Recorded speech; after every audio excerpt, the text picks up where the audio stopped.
আগামী শুক্রবার আমার বিয়ের দিন ধার্য হয়েছে। আজ রবিবার, আর মাত্র 5 দিন বাকি। গত বুধবারে পাত্রপক্ষ আমাকে আংটি পরিয়ে গেছে।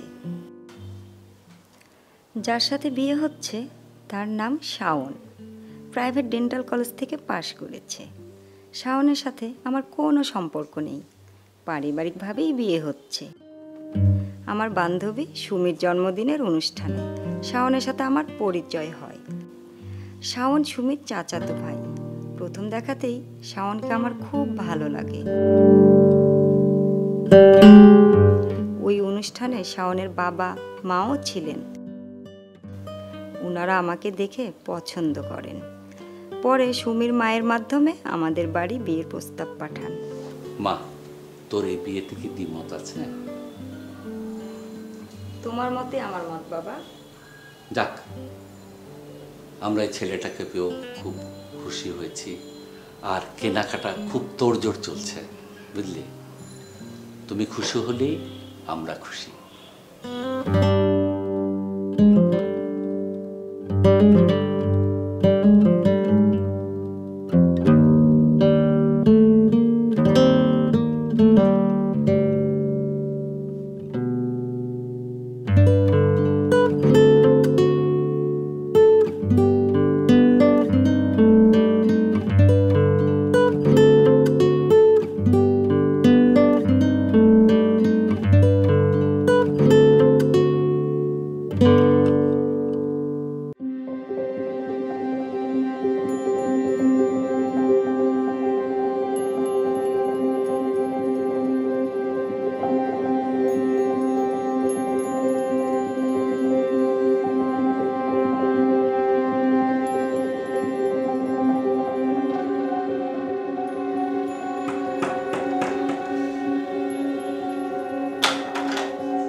বাবা, শরীর খারাপ নাকি?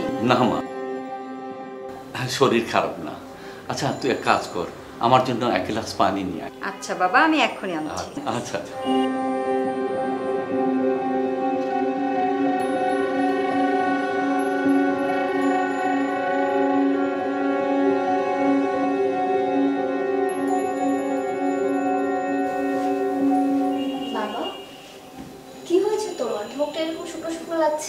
না মা, কিছু হয়নি।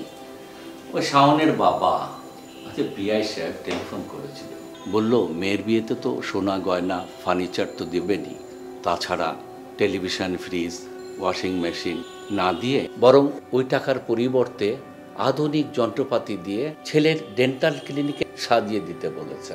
এতে খরচ হবে মা প্রায় 7 লক্ষ টাকার মতো। সে আরও বলেছে শাওনকে ডেন্টাল কলেজে পড়াতে তার অনেক খরচ হয়েছে, আর এখন ডেন্টির জামাই নিতে হলে আপনারও তো একটু খরচ করতে হবে, আর চেম্বার সাজাতে 7 লক্ষ টাকা হলে হবে, সেটা আপনি ধীরে সুস্থে দেবেন। এ কথা শুনে মা, আমার মাথাটা চক্কর দিয়ে উঠেছে। এই জন্য আমি অস্থির হয়ে বাসায় চলে আসছি। দেখি ব্যাংক লোনের জন্য অ্যাপ্লাই করব, আর আত্মীয় স্বজন থেকে ধার দেনা করে সুমির বিয়েটা শেষ করব। আর তুমি যেন সুমিকে কিছু বলো না, বুঝলে? ঠিক আছে বাবা, তুমি কোনো টেনশন করো না।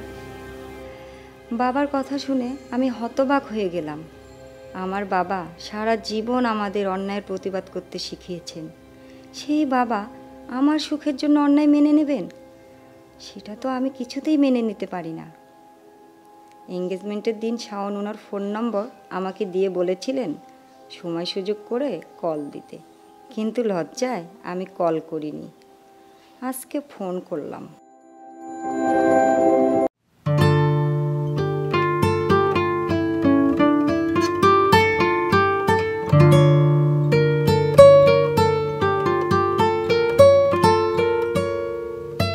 হ্যালো।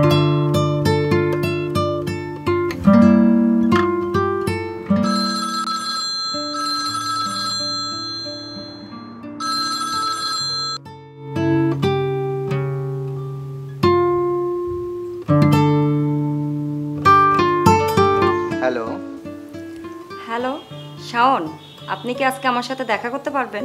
Any problem? আসলে আমি সামনাসামনি আপনার সাথে কিছু কথা বলতে চাই। ইম্পর্টেন্ট কিছু? জি। আচ্ছা, আপনি আজ বিকালে বাসায় চলে আসুন। আমি আসবো। Okay, bye. Okay, by.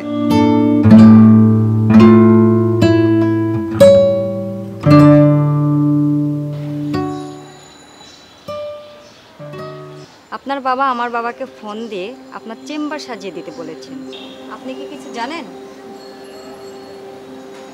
জানবো না কেন? আমি, আমার বাবা মা আমরা মিলে সিদ্ধান্ত নিয়েছি উপহার সামগ্রী নিয়ে কি করব। ওগুলো তো আমাদের বাড়িতেই আছে। তার থেকে ভালো ওই উপহার সামগ্রীর যে টাকাটা সেটা দিয়ে আমি আমার চেম্বার সাজিয়ে নিব। ঠিক সিদ্ধান্ত নিয়েছি না? খুব ভালো সিদ্ধান্ত নিয়েছেন। আচ্ছা, একটা কথা বলবেন? এই যে মেয়ের বাবারা মেয়েকে মানুষ করে, লেখাপড়া শেখায়, তাতে তো কম খরচ হয় না। উপরন্তু মেয়েকে বিয়ে দেবার সময় মেয়ের বাবাকেই যৌতুক দিতে হয়। এটা কেমন কথা? বরং ছেলের বাবাদের উচিত মেয়ের বাবাকে যৌতুক দেওয়া। কি সব কথা যে তুমি বলো না। এই যে রীতিনীতি, শ্বশুর তার জামাইকে উপঢৌকন দিবে, এই রীতিনীতি বহুকাল ধরে চলে এসেছে, এখনো চলছে। এটাই কিন্তু সমাজের নিয়ম। আপনার কথা অবশ্য ঠিক। মেয়ের সুখের জন্য বাবাদের অনেক কিছুই করতে হয়। যেমন আমার সুখের জন্য আমার বাবা 7 লাখ টাকা দিয়ে আপনার চেম্বার সাজিয়ে দিচ্ছেন। তবে আপনাকে একটা কাজ করতে হবে আমার জন্য। আপনি আজকেই একটি ফ্ল্যাট দেখুন, আর সেটি আমার জন্য ভাড়া নিন। ফ্ল্যাট ভাড়া নিয়ে কি হবে? ওটা তো আমাদের নিজেদেরই আছে। নতুন বউ হয়ে আমি তো আপনাদের বাড়িতে যাব না। আমি যদি আপনাদের বাড়িতে থাকি, আপনার মা বলবেন, বৌমা চা করে নিয়ে আসো তো, বৌমা আজকে একটু দুপুরে রান্না করো না। আবার বলবে, বৌমা আজকে তো বুয়া আসেনি, যাও না রাতের রান্নাটা করে ফেলো।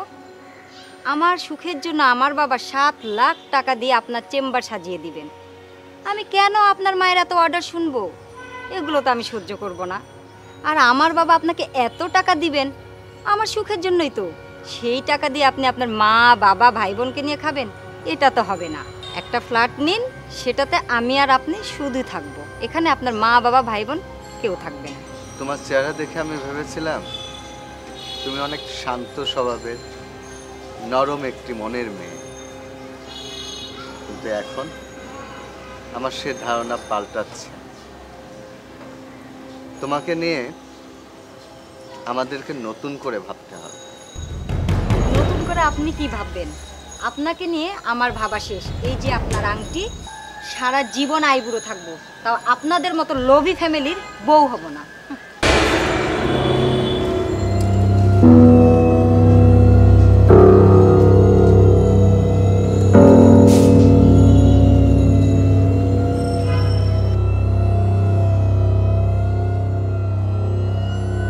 আমার মনটা বেশ প্রফুল্ল।